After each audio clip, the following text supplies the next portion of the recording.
From the Side podcast are delighted to announce that our main podcast sponsor is Fields Joinery.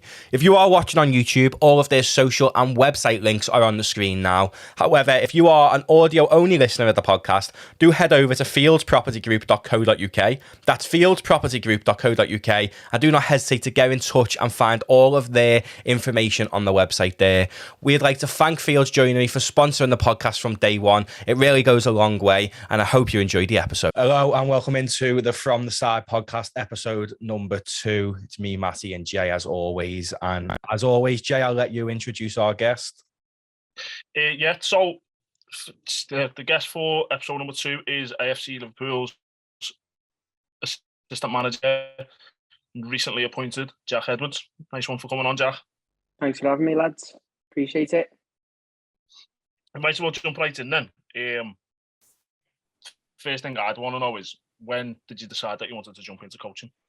Because obviously I've known you for a couple of years now, haven't I? And I've only ever known you as coaching. Yeah, to be honest, I got into coaching when I was 14, which is obviously quite young.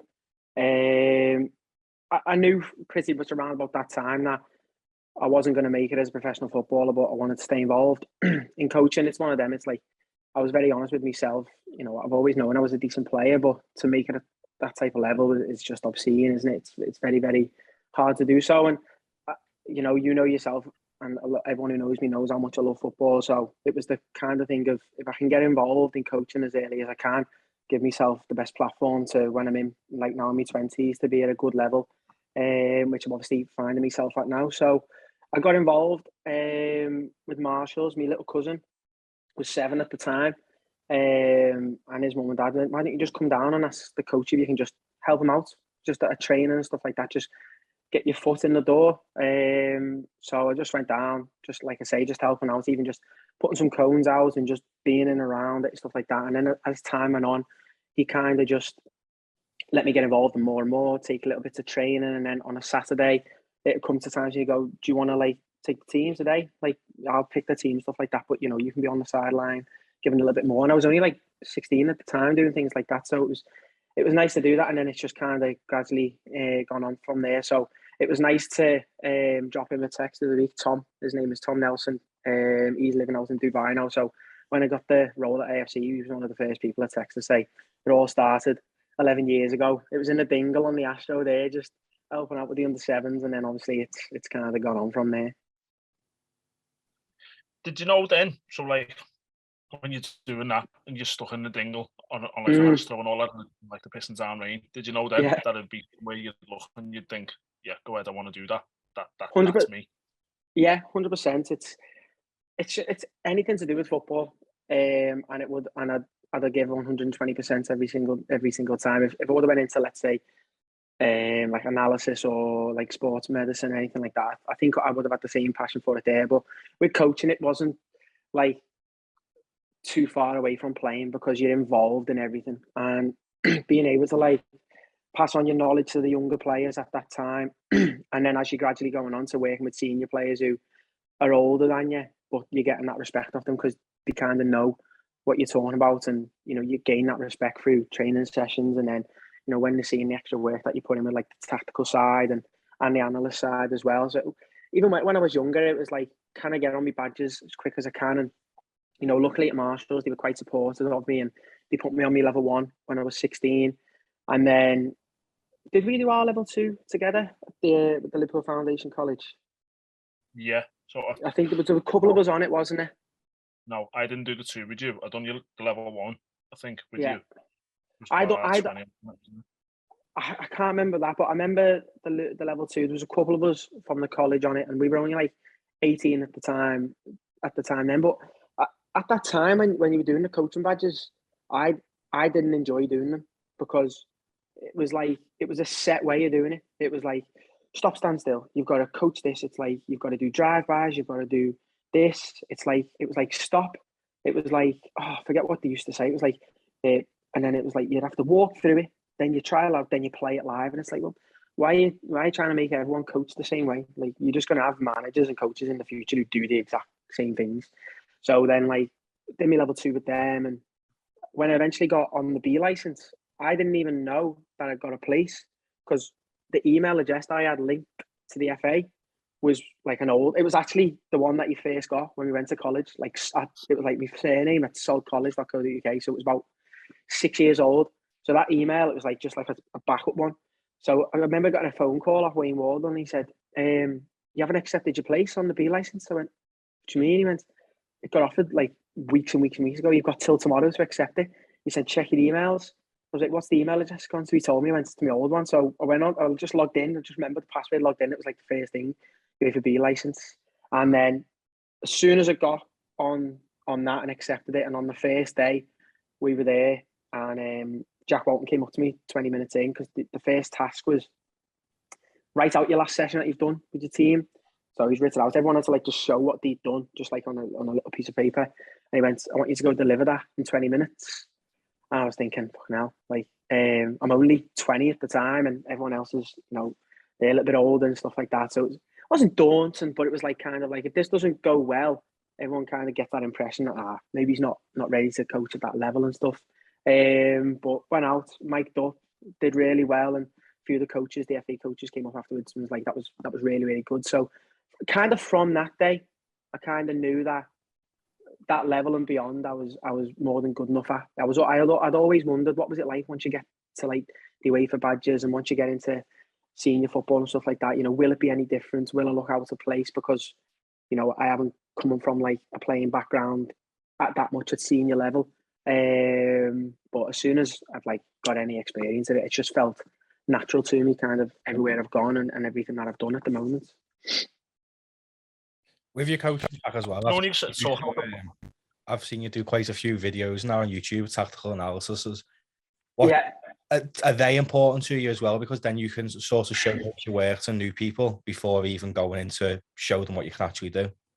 Yeah, it's like the reason I started doing the YouTube was just to get exposure for myself, because when when I started YouTube, it was like 2.5 years ago now. It's like 22, 23 at the time, and it's like I'm coaching at a good level, but every time I'd be applying for interviews for roles and higher above, it's like, experience this and stuff like that. We want someone experienced at this level, and I'd have interviews and I'd get knocked back due to my age and experience. So I'm like, well, I need to try and get myself out there more so people can actually see what I'm doing and not just hearing it in interviews and seeing it on CVs and stuff like that. So, from that, I've gained a couple of different like extra positions on the side, like coaching different teams. And obviously when I go into clubs like AFC now, some of the players have gone, "I've seen your stuff on YouTube, like it's really good." So it's just kind of building that impression of yourself before people see. And it's like, because I haven't got that background, what other people might have, building it on a social platform, which obviously nowadays is massive, especially with football and non-league football as well. It just kind of gives me like that extra little exposure, which for me over those past 2 years or so has helped. It's kind of built my network with players as well, and also with coaches around the country, and then with different clubs and stuff like that. So yeah, I'd say it's something that I didn't expect to go down. I'll be honest, when I first started it, my mate who does all the videography and stuff, I was a bit like, I don't think YouTube's for me. I'm not that type of person who likes to like talk into the camera all the time. And I think the first one that we recorded took 4 hours to do for a 20-minute video. And like nowadays, we'd be in and out in half an hour, and that'd include like the setup time, and then it'd be one take done. Don't have to like have everything what I'm doing written down and just like, oh wait, what am I meant to say something there? It's just more roll off the tongue and a bit more confident now. So yeah, I'll be honest, I've enjoyed it, and it's kind of led to like building the website and obviously the social media presence with like the one-to-one sessions and stuff like that. So it's kind of one of them where it started off with, didn't expect to do it, but now it's like, it's propelled me to kind of like another level in terms of like getting like a bigger and broader audience, really. What I wanted to ask them was, obviously, you've been doing the YouTube stuff for ages. I remember you done a bit of a podcast with your mate. Where you were talking about like similar stuff to what we talk about, but and then like obviously Liverpool and all that. I remember listening to one of them where you were talking about coaching, and you were saying it was a nightmare for you to get on the A license. Yeah. When you look at coaching courses and that now, so you're obviously the level 2 and the B license. I've obviously done the level 2 and the B license the same as you, but my experience of them is the same as you. The two structured, the two you've got to do it this way, you've got to do this, you've got to do this. Whereas you'll know yourself on a Saturday or on a Friday night, you're getting texts off lads, 3 o'clock in the morning, I'm still out, mate. Do you know what I mean? Yeah. They don't teach you how to deal with all that. They don't teach you how to deal with getting loads of abuse from on sidelines and all that. It's not realistic enough for me. But listening to the podcast when you were talking about the A license, are you still finding that now? Are you still finding that they're difficult to get onto courses and stuff? Yeah, I where did I play? So last year I had a meeting with Neil Sang. Obviously I do sessions with Tom and Chris, his lads. I just wanted to just kind of get a bit of advice from him in terms of like, how can I get higher up the leagues? How can I enhance myself on the courses? We just kind of like went through my CV, my cover letter. There was a couple of jobs open at the time, and he was like, you're applying for your A license. I was like, oh yeah, I'm applying for it as much as I can, like Welsh FA, Scottish FA, Irish FA, English FA. Like, I don't care about if I have to pay extra money to do it. Like, it's professional development. I'll do it. And if it takes me to the next level, I'll do it. But every time I apply, you always get the knockback, and I always anticipate the knockback, even though I'll have 2 recommendations from FA tutors. I'll have a recommendation from Morecambe's head of coaching, who's now the assistant manager, and then I'll have a letter of recommendation from chairman at Marshall's, obviously at the time. And then Neil even emailed Northern Ireland, a woman from the Northern Ireland, an Irish FA, and spoke to somebody else from the Welsh FA, and we were trying to find different routes to go down. So I had her own email and was like sending me application to her. Still didn't get on it. So it's kind of like, it's one of them where I'm like, I want to do the A license because I feel like if I'm 25, 26 and I've got an A license, people look around and go, well, there's not many of them. And when I'd done the B license at 2021, not many people had that. But it's been 4 years now in between. I've done my last coaching badge, whereas I got told at the end of it, try and get on your A license in the next 18 months. Well, I've tried, but if I'm not getting the opportunities, because the way I see it is, if you're not in an academy and your name haven't been a professional, you've got near enough no chance getting on it. I think they should have a course for professionals who've just come out the game and are in the academy, and then they should have an A license course separate for people in non-league and develop and young coaches, kind of like ourselves, where it's like you've got to give equal opportunities. Because let's just say, for instance, the lads like Michael Antonio, the players like Jamie Vardy's, Elliot Nevitts, these lads are coming through non-league football nowadays. The exposure's there for players. You've got to have a similar thing for coaches. You can't just hope that these lads will just go and find a job at Liverpool or Everton. I don't want to be involved in an under-10s team. I don't feel like I developed myself as a coach working as an under-12s coach in an academy. I've learned so much more about myself as a coach and as a manager, coaching senior players, the difficulties of that, having to change your team on a Friday night. You've got a plan on a Monday of wanting to play your system, wanting to do this and that, and then on a Wednesday night, a lad comes and goes, it's me missus's sister's wedding on Saturday, I can't be there. And then another lad on Friday, my dog's just got sick, I can't play tomorrow. And you're going, right, got to chop and change again. But that's what makes good coaches, the ability to adapt.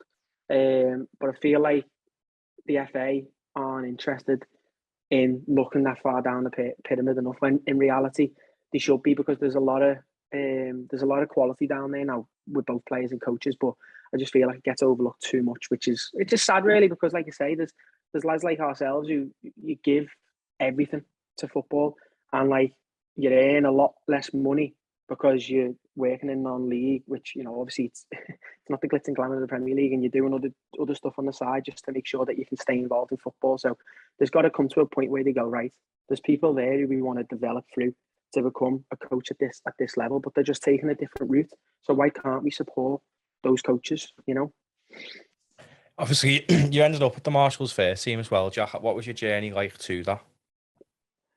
So in the end, obviously after leaving until I left a few weeks, I was there for 11 years in total. So I went from, started with those under 7s, and then when it got to under 10s, one of the kids who was playing, his dad said, the under 14s need a coach on a Sunday.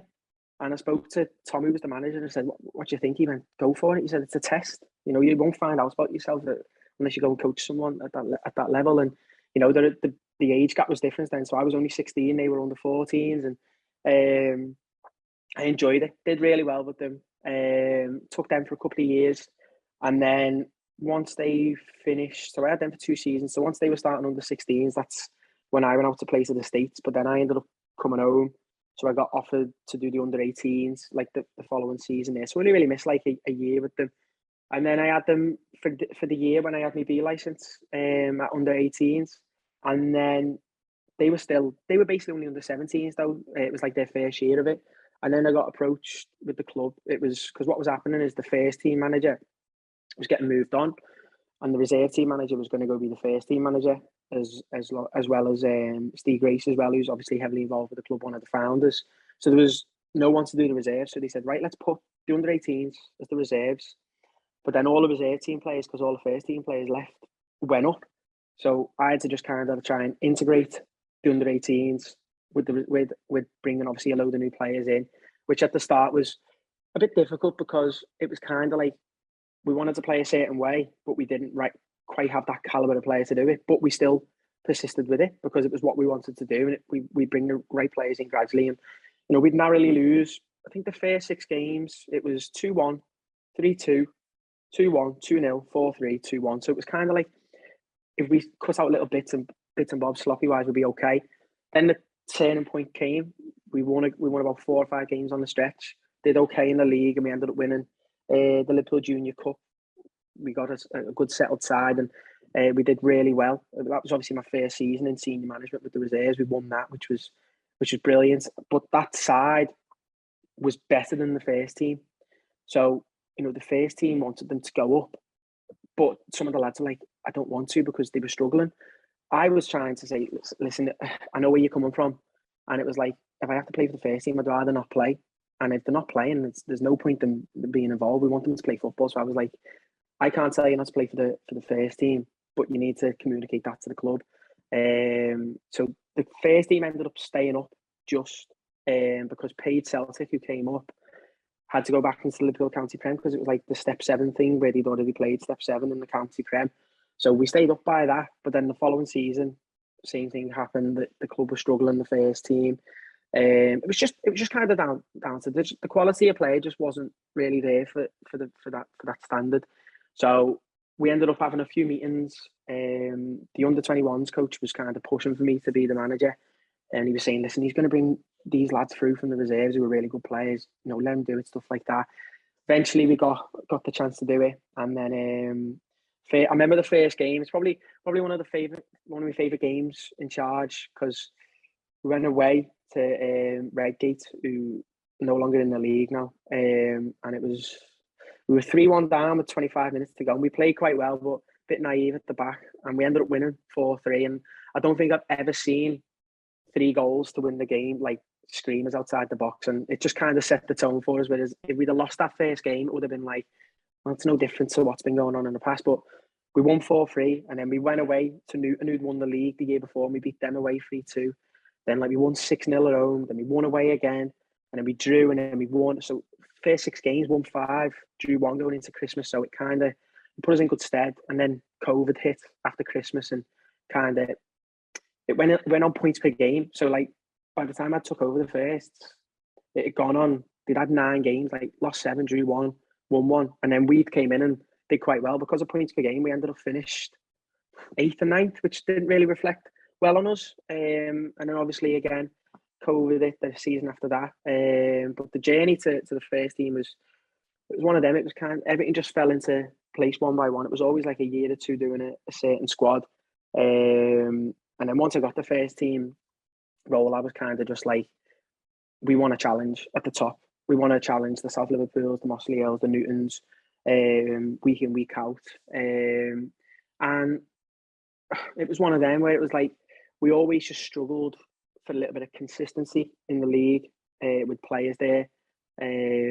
Whereas the Souths and the Mossleys would have the same lads there every week. So, the season where we ended up getting to the cup final after we beat South in the semis, we just couldn't find consistency with players in the league. But after COVID, it was almost like everyone wanted to play because they'd had 3 months locked in from January to April. So that was kind of like the best run we'd had post-COVID in the league. We won 6 out of the last 7. and we obviously won our 4 cup games leading into the final as well. But yeah, I can't really I don't have a bad word to say about Marshalls because they give me everything that I've got up until this point in coaching. You know, funded all my badges, and I don't think many clubs would give someone at the age of 20 a senior role on his own. Not they'd want you as an assistant, or you've got to have someone in to do it with you. It was kind of like, we think you're good enough. Show us what you've got. You know, they put a lot of faith in me, and I think for them it paid off really with the players that we got in, and obviously winning a trophy and getting to a couple of cup finals and going from a team who was at the bottom of the league to a team that's, you know, always in that top half and trying to challenge a little bit further up the table nowadays.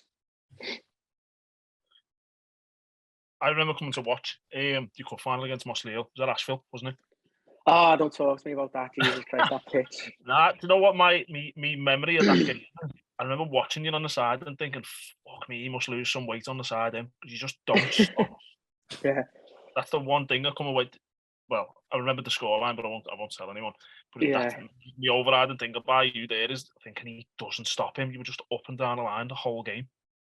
Yeah, that was just out of annoyance. That, to be fair, because we spoke before the game, because obviously we got there and the pitch was, it was like the Sahara Desert, how dry it was, and he hadn't cut the pitch, so it was long. And obviously we know how Mosley like to play. They want to obviously play long, play off the seconds. That's their style of play. That's fine. But obviously they know how we like to play. We want to play out from the back. We want to play nice attacking football. Keep the ball as much as we can. So my message to the players was, don't play through them, play round them. Don't play into midfielders' feet because it's going to hold up and we're going to lose the ball. Play out wide and let's try and find our attacking players. At the time, we had Matty Gavosti, who's obviously he's at Bolton now, and we had Tony Donaldson. You know Tony, what a player. We had Pio and Schultz, team players like that, and we had the attacking options to go win the game. And then the other thing was stop crosses into the box. Stop any crosses into the box. Who was the big ginger centre half? Lango, yeah. Let's not. That's sense off. I still have nightmares about that now. Yeah, we still have nightmares about it now. And literally the message was play wide and stop crosses into the box. 2 minutes into the game, cross comes into the box, goal, 1-0, Mosley. And then that was it. That was the only goal of the game. And to be honest, it was one of them. That game, we started off terrible. And I remember screaming on the sideline saying, it's not a friendly. And what do you mean? So we're playing like it's a friendly. The intensity is crap. No, we're not doing anything. And then we woke up, we had a couple of chances. And as we were getting a foothold in the game, because I remember thinking when we played Aston Town in the Junior Cup final, we started slow, went 1-0 down. But as the half went on, we did well. Then we changed shape at half time and we were the better team, won on pens. And it kind of felt like that game again. It was kind of like we just didn't get going. And as we started to get going in the game, the sending off happened. So we've gone from, okay, starting slow, got up there, and then the centre half brought us back down to there with the sending off.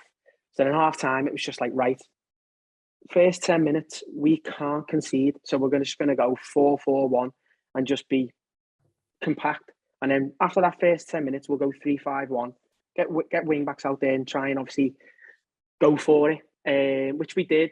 And we had one or two chance cleared off the line. But with 10 men, you can only do so much. You know, we had Smigger, who plays right back, went right centre half. He was struggling with a hamstring, and then Davo in the warm up, Joe Davies, as we're doing lunges in the warm up, his hamstring went. No word of a lie, his hamstring goes in the warm up. So we're in the changes before the game, and I got a physio in for the final. We paid for the physio, and he was running late. So I'm thinking, this is just mind-blowing. What's going on? So he popped like 4 painkillers, just popped them in his mouth, swallowed them. And we had like a bandage because it was his hamstring. It was like right up the top by his ass. So I'm basically bandaging his ass to make sure to see if he could play. And it just kept sliding down his leg. So it was like, you're just going to have to try and play. And I don't know how on earth he played 90 minutes, but he played 90 minutes. And then he didn't play for about 8 weeks. Obviously, that was last game of the season, but he couldn't play in pre-season. That was one final to forget. But obviously, the semi-final, which led to that, was... I still think that's probably the best game of football I've been involved in with senior level when we beat South Liverpool 6-3. It was, everything just went to plan, and they hadn't been beat for 2 years, and they just got promoted back into the North West County. So there was about 2 to 250 there watching ahead, and I think they were fully expecting to win the game, which obviously you would. Everyone there was expecting them to win, and they went 1-0 up after 10 minutes, and then it was an absolute masterclass from the lads on the day. And I think Matty Cavosti's performance on that day got him his move to Warrington Town as well, 4 goals, and he hasn't looked back since then. Obviously, you've just went to AFC Liverpool. Was that leaving with a heavy heart then with Marshalls, because you've been there for so long? And what made you make the decision to step to AFC Liverpool? Yeah, it was a tough decision to leave, just because obviously everything that the club have done for me. But in terms of like a pure footballing decision, it was a no-brainer going 2 leagues above. Obviously, you know, in the past, I've had 1 or 2 offers as an assistant in just the league, 1 league above in the counties, north or south. And I just never got the right feeling about them. I didn't feel like I had the right role, and I didn't feel like I had the right responsibilities. But once I spoke to Potter, it felt like the right time. The club was in a good place, and you know, he approached me. He'd had good recommendations from a few people, so it kind of felt like I was wanted as well, and it just felt like the right time. I felt like I kind of done all that I could at Marshalls. We'd had to rebuild once or twice with lads getting moves up, and it was time to be selfish, really. I know my goal is to go as high as I can, so you know, stepping into the North West Counties Prem with a club like AFC Liverpool is proved already to be the right decision. You know, 5 games in, we've won 4, drew 1, and you know, the lads are brilliant. Manager's been fantastic with me. The whole club has as well. You know, it's a very tight knit group. Obviously, there's myself, Matt the manager. Then you've got Kay the physio, and Dave the goalie coach, and then obviously everyone in and around the club. It's a tight knit group, and the players are good lads. And you know, they talk to everything that like we're doing in training, and obviously the little bits of information on the sideline. And yeah, it was a no brainer. But like I said in a message when I left, it, you know, I won't forget where it all started for me, because everyone starts somewhere, and I'd hope to one day to have a little bit of involvement with the club where they started again. Hopefully, I can go back and be involved when I'm close to retirement age. When you went into AFC, Jack, yeah, you know, you're a busy man with the 1-to-1s and that. You also do the uni as well. How'd you find time to do it all? That's a good question. Baffle me, honest. It's one of them, like the 1-to-1s, I fit them round my schedule. So I have training on a Monday with the uni, and then Tuesday I can do more sessions because I don't have any training on a Tuesday, but then obviously could have a midweek game with AFC. On a Wednesday, I have a match with the uni. Now, obviously, we got promoted last season, so the league we're in now has got Newcastle, Northumbria, 2 Leeds teams, Manchester.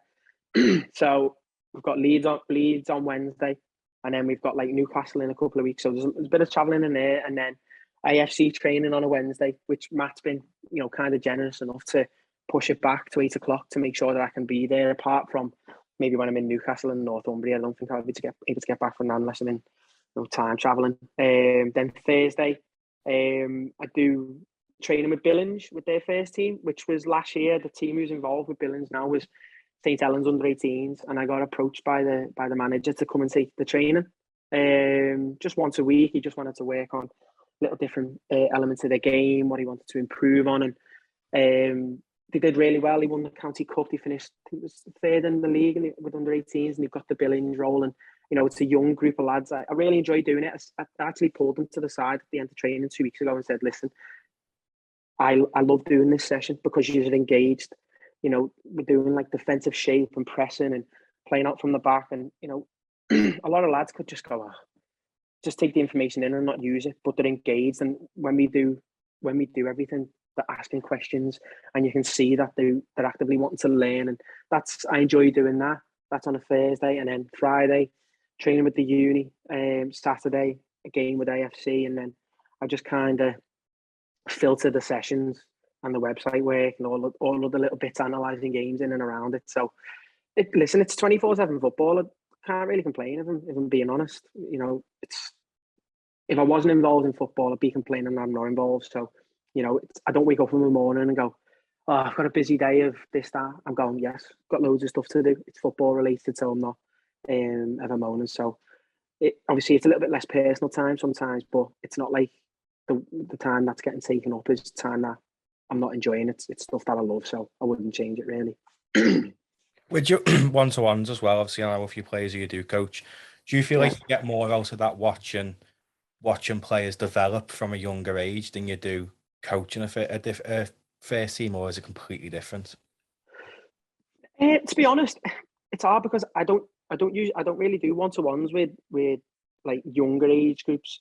I usually do like teenage and above, just because with me hours being limited and obviously working in senior football, I don't want to have to just.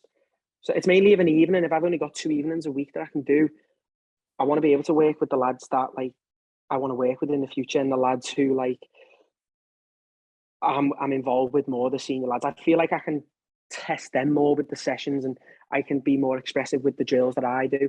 Now, don't get me wrong, I've worked with younger kids for years and I've enjoyed it and stuff like that, but I've kind of just got past that point. But with the one-to-ones, it's good to see even, there's lads who come in who are semi-pro professionals, and, you need to work on little bits of their game, like some strikers, weak foot, first touch, heading, some midfielders, how they receive the ball, defenders, how they attack the ball, the body shape, things like that. So, even though these lads play at a good level, they're coming in for a reason to obviously just enhance the game, sharpen it, stay fit, keep everything up, up there at a high level. But at the same time, it's, I want to work on my footwork, I want to work on little bits and bobs like that, and then that's my job to then go, okay, what can I do to help him with work on, let's say, his left foot finishing. Let's have a look at his technique.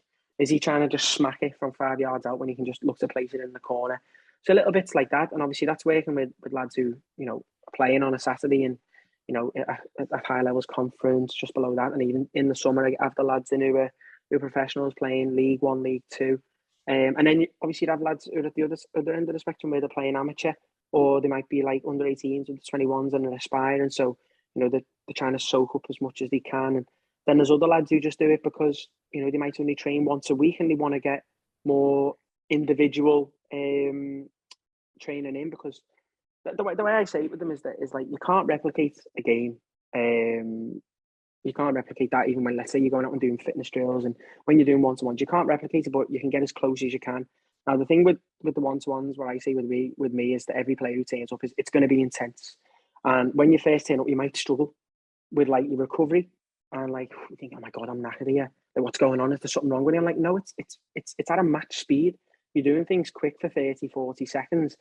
So after I always say those first, if we're doing like 3 rounds of finishing with 6 shots, that first round, you're fresh. So you're going to find the corners easily. I want to see when you get to that 4th and 5th and 6th finish, are you just snatching at the ball? Are you tired getting to it? Is you breathing all over the place? Are you hunched over? Are you slow getting back in?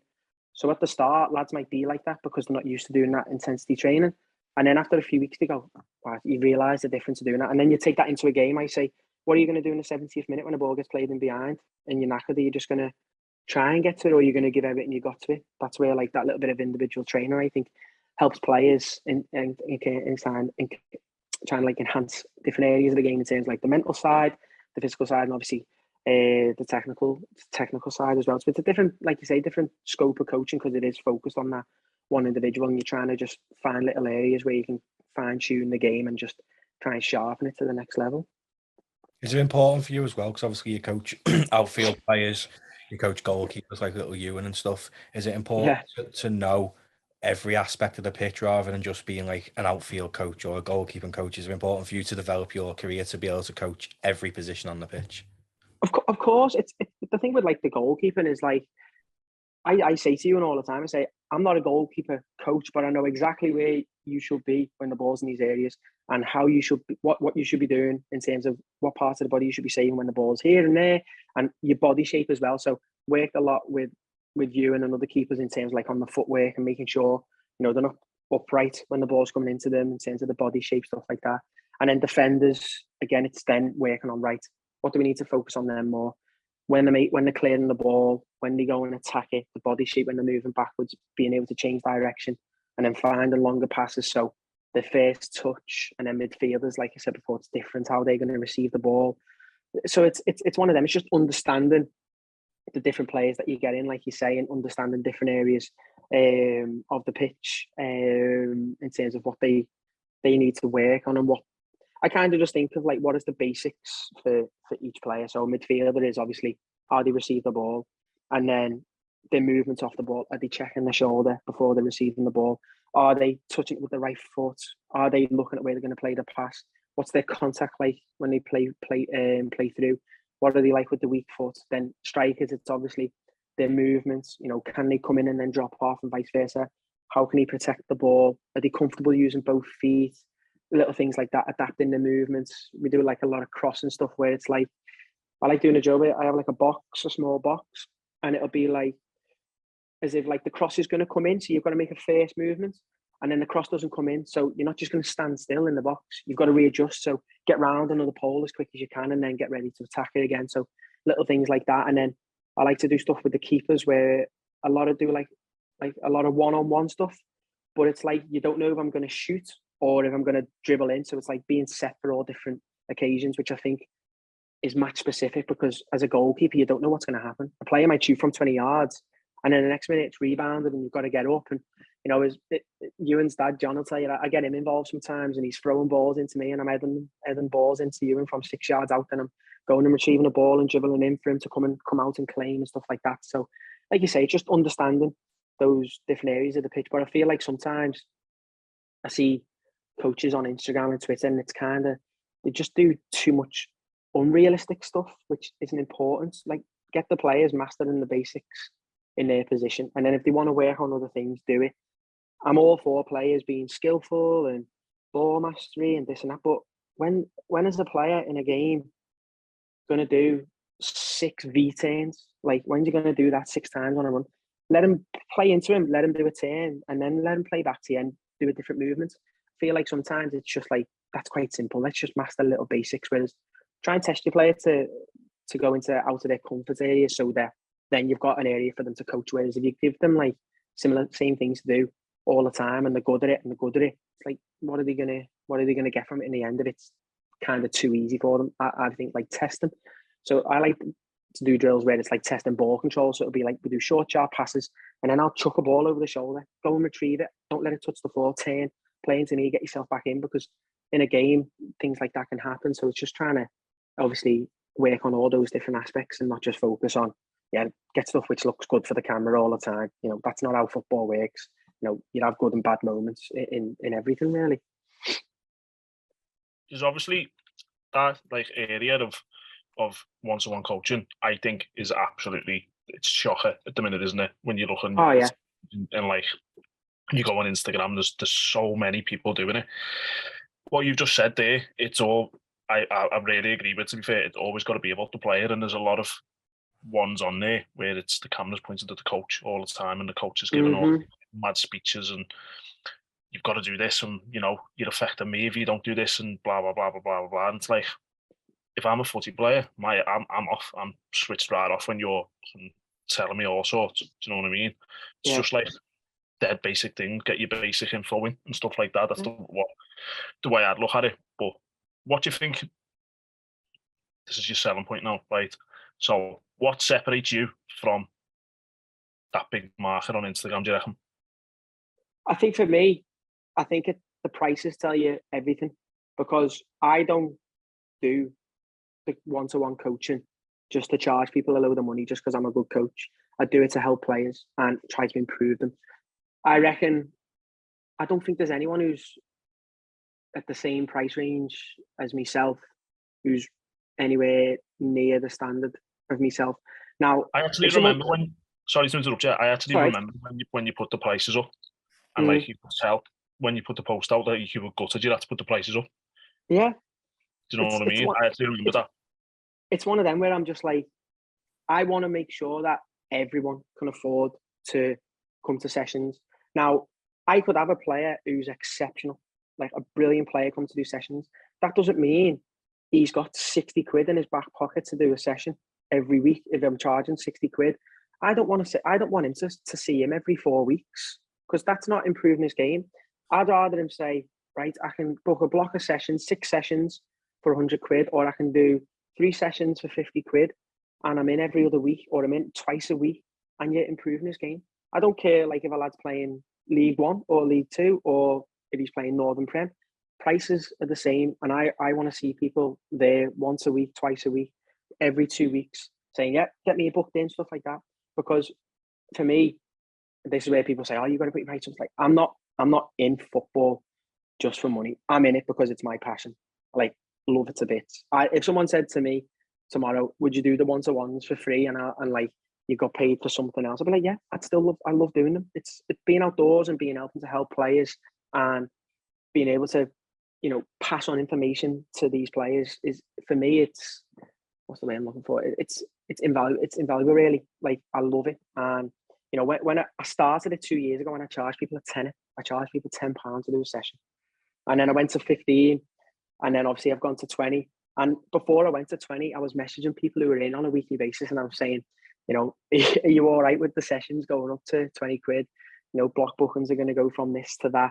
And he was like, and everyone, I didn't get anyone saying no. Everyone was like, yeah, that's fine. He was like, I do it on a grass pitch most of the time. I haven't had much luck with the 4Gs, and that's one of the reasons why, I won't go on the 4G, because I'm not paying £40 an hour for a session, and then I'd have to charge people 60. It's not on. These hubs are meant to be for grassroots. Grassroots isn't £40 an hour for just using a pitch of a daytime, isn't locking up 11-a-side goals so kids can't kick the ball from a penalty spot, get a grip. And a pitch is what, £200 an hour to use on a Saturday afternoon? Oh, them hubs, mate. It's an absolute joke. I remember when I went to go on the hubs, and they were trying to charge me 40 quid. I was like, I'll go back to grass tomorrow. Like, I don't care. And if someone doesn't want to do a session on grass because it's grass and they want to do it on 3G, then again, the player needs to have a look at themselves. Because when you get into these months now, October, November, December, January, February, you're playing on grass pitches on a Saturday and it's going to cut up. What are you going to do? Just train on 3G all your life and then go to a grass pitch and the ball bobbles over your foot? What are you going to do then? All this V-turns and all stuff like that, you can't do them on a grass pitch in the middle of December. You've got to keep it basic. And if you keep it basic first and master those, then once you get into those areas, then you can start doing your bigger and better things. But it's one of them. It's like, I'm not going to start. I see some of these prices and I'm just like, I think morally I couldn't do it. I don't think I could sleep at night charging someone £80 for a one-to-one session. I don't think anybody in football is worth that amount of money. I don't think it's worth it, because I don't think you're getting 80 or £100. I even see 120 an hour. You're not worth that. No offense, but nobody's worth that. It's just not. If people want to pay it, that's fine. That's their jobs. But you're selling people a dream by charging that amount of money, when I'm doing things for £20 an hour and I'm better than those other people. And that's not me just trying to be cocky. That's just me knowing what I'm good at and believing in myself and hearing it from people who I have in. Because I guarantee if people charge £80 an hour, those people, they'll lose 50% of their clients easily, because people can't afford that. Even if it's good, the mum or dad, or if a lad's working part-time and it's £80 a week, he's going, no, that's half my wages, 320 quid a month gone there on 4 hours. Imagine someone saying to you, 4 hours work is £320. Oh my God. It's ludicrous, isn't it? I just think, like, especially, this day and age now, when you've got people struggling work-wise and stuff like that, to be charging that amount of money at grassroots players it doesn't sit right with me. And like I say, if people want to do it, that's fine, but I would never do it, and I couldn't work for people like that as well. I'd rather focus on myself, maybe earn a little bit less money, but know that I'm still doing the right things and I'm still on the right path. Because one-to-one sessions isn't my career end goal in 5-10 years. It's something which allows me to be able to work in football full time. My job, I don't have a full-time job, would you say? I have 4 part-time jobs and they're all football. I have one-to-ones, I have my website, I have AFC Liverpool, and I have University of Liverpool, all part-time, so it's one of those where it's like they all mix into one. But if I had a different thing, I wouldn't be able to do it. So it's just one of those things, really. Yeah, I don't really want to name names with all those companies because there's that many of them out there. But you know, name names with me. I know. It is a very good point, especially in the times that we're living in, for someone to charge £120 for 1 hour's worth of coaching. That's 6 sessions to do with you. Do you know what I mean? More. Yeah. It's 7. If you block book 6 for 100 quid, still got 20 quid spare to go down and get yourself. Cheap little plug from you there. I love all that. I'd say that. Well, it is though, isn't it? Obviously, won't go into the thoughts of the way the country's run, but times we're living in at the minute, you can't justify that. It's like these clubs, they can't justify charging £180 for half the pitch for an hour. Who's got the money for that? Well, I'm in pre-season with Marshalls. Remember the pitch ahead and what we used to play on in college? So that's we get free use of that pitch because they had to offer us a grass pitch because obviously Iron Marsh got took off us. So obviously the hubs, Heron Eccles was our hub, and we play on the 3G, and obviously our fee for the season would be the same as anybody else, which is like 600 quid. But in pre-season they wanted to charge us like the full amount. So we went, why on earth would we sacrifice all the subs that we bring in to use it on pre-season fixtures when we can jump on the grass for free? It's like, this is why clubs are now folding, because they can't afford to be affording these prices. And they've just, I've seen that they just put the prices up again, even for like pay as you play. A kid going on to play has gone up to like £5.30 or £5.50. And they lock the goals up, 11-a-side goals up, because the pen spots get ruined and stuff. And I'm just like, get a grip of yourselves. If you'd have to replace a pen spot every 5 months, do it. You're denying people the opportunity just to kick a ball in a net. This is why kids are sitting at home playing FIFA and playing Call of Duty and playing Fortnite, because they can't get on these hubs. And it gets to a night time and they can't get on the hubs because do you know what they do now? It's rented out. So I'm obviously back at Knowsley now with the 23s. So we've started training at Jeffrey Humble, obviously with the Dark Knights and that. Yeah. If half's not being used, turn the light off. Oh yeah, it's ridiculous. They're fucking ruthless. Like, they'll turn the lights off, and it's like, there's no one on there. Just let kids go on there, or if we've got a half, just let us use the half, the full pitch. There's no one playing on. When we used to train at Marshalls, right? We used to have the 7:30 till 9 slot. The Wednesday was a Marshalls night, because obviously we got under 6s all the way up to seniors. I swear to God, I had to finish every session at 5 to 9 because they turn the lights off at 9 o'clock.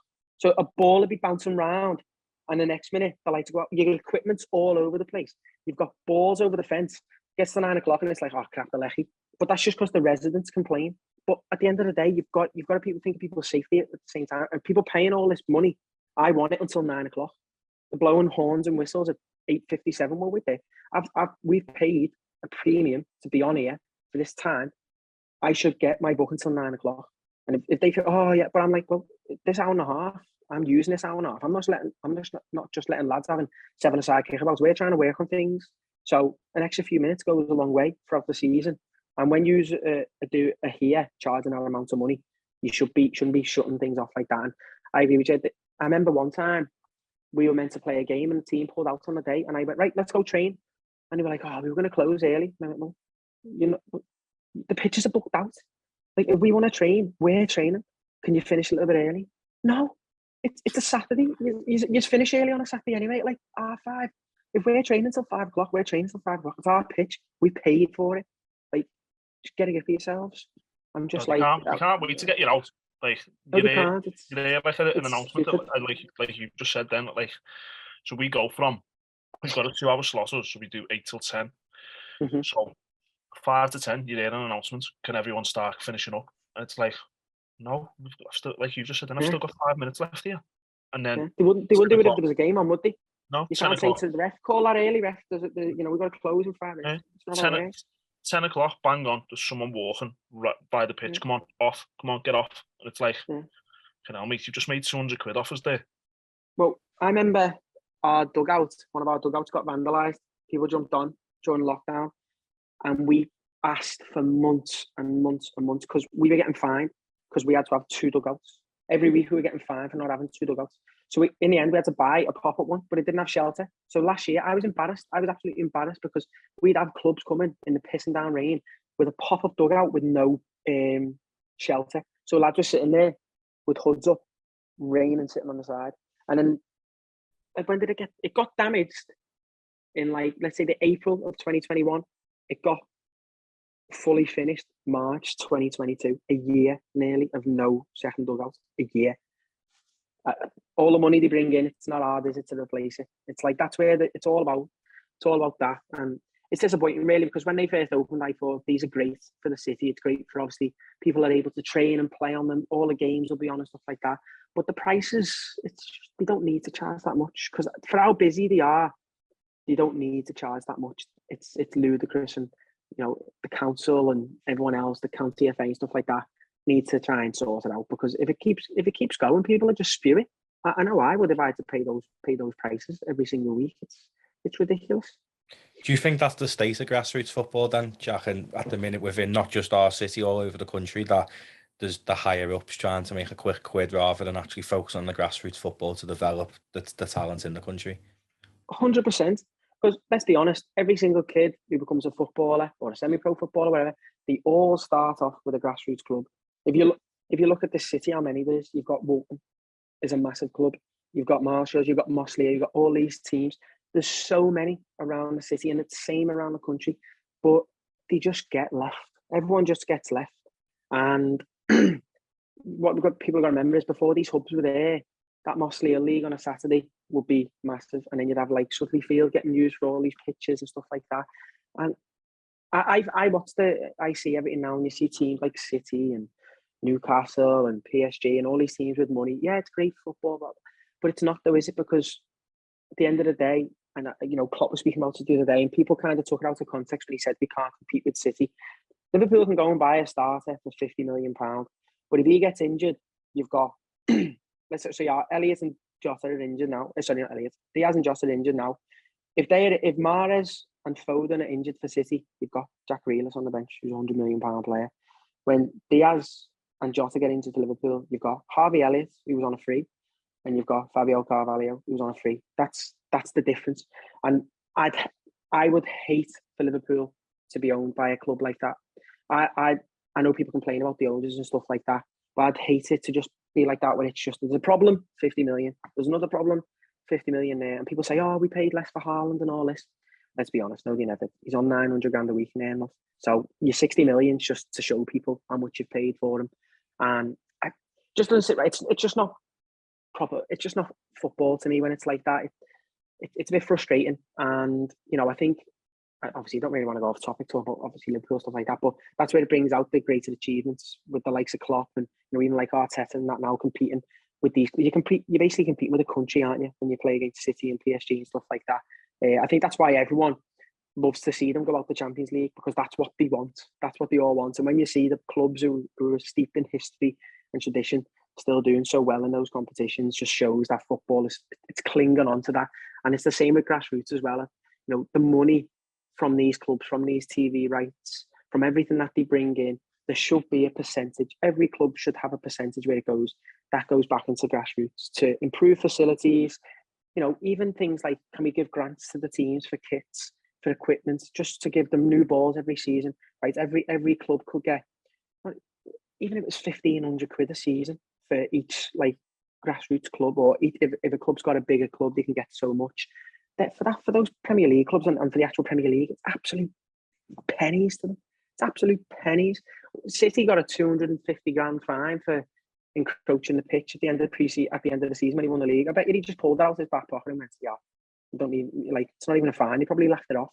But you've got to look after the grassroots, and obviously I think you've got to look after non-league as well, and make sure that players and coaches from those levels aren't left behind, because, you know, the academy system, these lads, and what percentage would you say end up in non-league? It's very, very high, because the chances of becoming a professional footballer are very slim. And that's not down just to ability, that's just down to not everybody can make it as a professional. But when these lads drop down into these divisions, the quality is there. And, you know, you see now the exposure that social media gets for non-league football, it's massive. You know, the things around the city now, like Off the Park, Steve does brilliant work there, you know, putting coverage on these non-league teams. I would encourage people to go watch non-league football as much as you can, because the experience that you get is proper football. You know, the lads there are wanting to win, and, you know, they're playing for a paycheck as well. And obviously people have got ambition to try and go higher, and, you know, it's still that proper football experience. Whereas when you go to Premier League grounds nowadays, it just feels like it's just getting the life sucked out of it. I went to the Liverpool game the other week against Brighton, and Brighton equalised with 10 minutes to go, and people walked out. And I'm thinking, what's the matter with people? You're at a football game, are you trying to beat traffic on a Saturday? Stay and support your team. Whereas I was lucky enough to go to quite a few of the games towards the back end of the season, like the Champions League games, the Everton game at home, United, stuff like that. And it was electric. Not one person would leave before the whistle ended when you're on a good run. And I just feel like people need to just enjoy it whilst you can. And especially with the non-league as well. If you can't enjoy it there at the Premier League, go and watch your local non-league team, because you get a proper football experience. And, you know, you can stand on the side with a pint and a pie and you can shout whatever you want to at the players and the officials. And like you say, you can just enjoy your football without having to worry with a ticket being 60 quid to watch Liverpool or Everton or whatever it is at home against Derby in the EFL Cup, which is just like, it just forces people out of football, doesn't it? You can't encourage people to shout at officials, Jack. You'll get... No, not officials. You can shout at players and coaches like myself, say whatever you want to us, but not officials. Going back to where you just said there about like clubs giving stuff back into grassroots and stuff. I went to Melwood the other day, last week, I think Tuesday last week. And some of the things the fella was telling me what they've done there, I thought that would have been brilliant to say, right, there's a big facility, there you go. Yeah. Or go and have grassroots there, put the county FA base them there, or do something. Now, yeah, I know the Fowler College and the Carragher have took it over and stuff, but going there, like, they cut the floodlights down. Like, floodlights on the main pitch being cut down. Sprinklers in the main pitch, they've took them out. Yeah.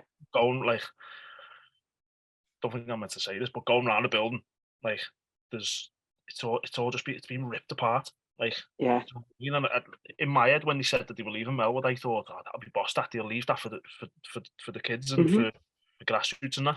They haven't sold the land. Like, those pitches that are still there, there'll be houses in a year. Yeah, it's disappointing, isn't it? Like, you would have thought that they would have looked after the building and gone, right, Monday to Friday, obviously FIFA, you can use it. We'll keep the pitches at a good level, you know, because they want to build a 4G, which is obviously understandable. Build a 4G on there, and then over a weekend, let's get grassroots games on there of a morning. So we can have, let's say, under sevens, they could use a full-size pitch 3 times. Then on another pitch, you could have 2 under-9s games going on. And then you could have the 4G having another game on. And then you've got like the indoor facility. You could have, do you know what, that indoor facility could be used for, like, do they have like a tot session, like for young kids to go into, just to learn football? What a better experience for a young lad to go into, and girl, to go into Melwood, like Liverpool's training ground for that long, the history steeped in it. Don't let it go to waste. You know, it's like, as soon as they move into something shiny new, just leave that. Why not just leave everything in there? It's not like it's going to keeping the sprinklers in, or maybe sending the groundsman down every couple of weeks just to help out with something. What's that to do? Or they can even say, right, we'll help to fund towards a groundsman for you or whatever. But like I say, the clubs up there, they do a little thing every so often. They'll be on social media, which makes them look good. But in reality, do they really care about these levels? No. And, you know, it's hard for me to say that, because, you know, my dream and goal is to manage and coach at that level.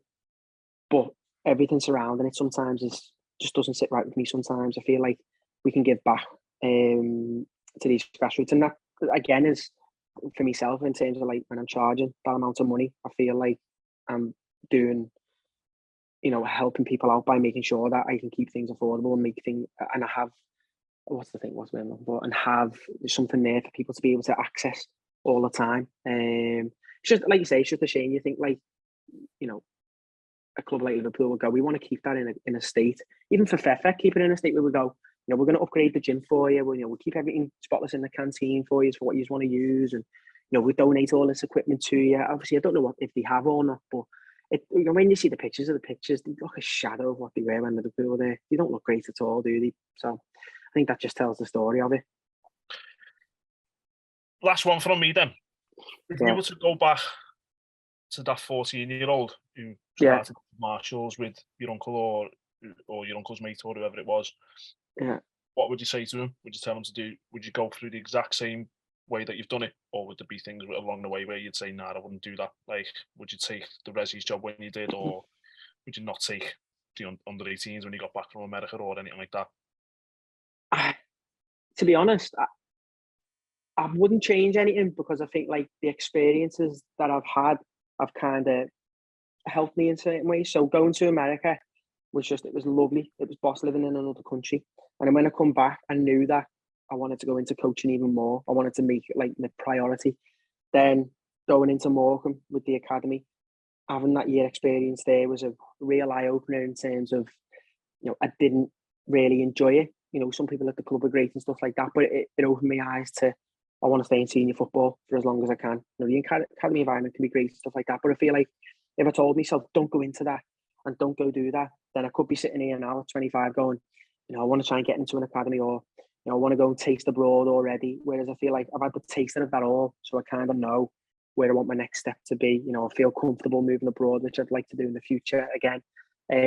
So I feel like all the experiences that I've had like a positive effect in certain ways, even if that experience, what I had, wasn't what I'd hoped that it'd be or thought it would be. It's had an impact in a way which I feel like has helped me going forward. So I wouldn't really say anything different, really. I'd just say take the rough with the smooth, because obviously it happens everywhere. And then I'll probably be happy with where I am by the time where I am now, to be honest.